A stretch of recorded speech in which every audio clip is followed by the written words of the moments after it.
Yang pertama, mengidentifikasi informasi penting dalam teks cerita sejarah. Novel sejarah dapat dikategorikan sebagai novel ulang atau rekon. Supaya tidak terjadi kesalahpahaman atas frasa novel ulang, berikut ini penjelasan tentang jenis-jenis novel ulang. Berdasarkan jenisnya, novel ulang terdiri atas 3 jenis, di antara yang pertama ada rekon pribadi. Rekon pribadi adalah novel yang membuat kejadian dan penulisannya terlibat secara langsung. Yang kedua, rekon faktual atau informasional adalah novel yang memuat kejadian faktual seperti eksperimen, ilmiah, laporan polisi, dan lain-lain. Yang ketiga ada rekon imajinatif adalah novel yang memuat kisah faktual yang dikalalkan dan diceritakan secara lebih rinci. Berdasarkan penjelasan di atas, novel sejarah tergolong ke dalam rekon imajinatif.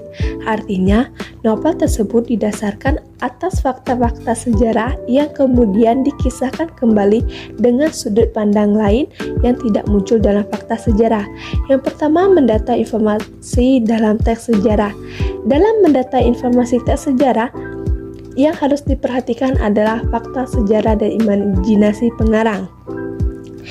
A. Ada fakta sejarah, B. Dan imajinasi pengarang. 2. Menentukan hal-hal menarik dalam novel sejarah. Untuk menentukan hal-hal penting dalam novel sejarah, yang harus diperhatikan adalah dengan membaca teks novel sejarah itu sendiri. Ketika membaca atau mendengarkan pembacaan kutipan novel, tentulah terdapat bagian-bagian menarik. Kemenarikan yang terdapat dalam novel sejarah dapat berupa waktu, tempat, dan tokoh. Contoh informasi penting dalam cerita sejarah Hamka tenggelamnya kapal Van der Wijk. Zainuddin yang hidup sebatang kara lalu diasuh oleh Mak Base. Setelah dewasa, Zainuddin memutuskan pergi ke tanah kelahiran ayahnya di Batipuh, Minangkabau. Akan tetapi, bukannya disambut dengan baik oleh seanak keluarga dan sang ayah, Zainuddin malah diacuhkan. Itu karena ia memiliki darah ibu dari luar suku Minangkabau. Walaupun ayahnya berasal dari sana, ia dianggap sudah terputus dengan keluarga yang di Batipuh. Sebab daerah Minangkabau menganggap wanitalah yang menjadi kepala keluarga atau matrilineal dan menjadi penyambung keturunan. Di perjalanan, kapal Van der Wijk tenggelam, namun sebagian penumpangnya berhasil diselamatkan di rumah sakit wilayah Tuban. Zainuddin yang mendengar kabar tersebut segera berangkat ke Tuban untuk mencari Hayati. Di rumah sakit, ia menemukan Hayati sedang sekarat dan kemudian meninggal dunia. Muluk, teman Zainuddin, mengatakan bahwa Hayati sebenarnya masih menyintai Zainuddin. Mendengar hal itu, Zainuddin menyesali dirinya.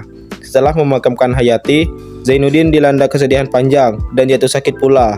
Kondisi tubuhnya menjadi lemah dan tak lama kemudian Zainuddin meninggal.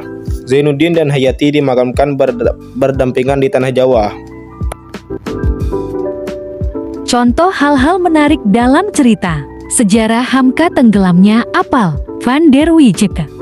Perjuangan seorang laki-laki bernama Zainuddin dalam menghadapi masalah hidup yang terus menderanya diawali dengan ibunya yang meninggal saat ia berusia 4 tahun. Dirinya tidak diakui di daerah asal kedua orang tuanya. Dicaci maki banyak orang karena dianggap tidak memiliki adat istiadat dan ditinggal oleh orang-orang yang dicintainya dalam waktu yang bersamaan.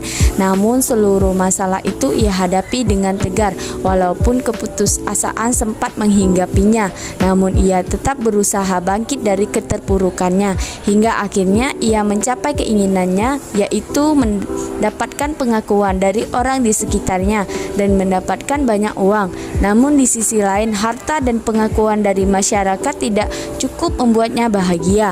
Karena gadis yang ia cintai, Hayati, telah pergi menikah bersama orang lain.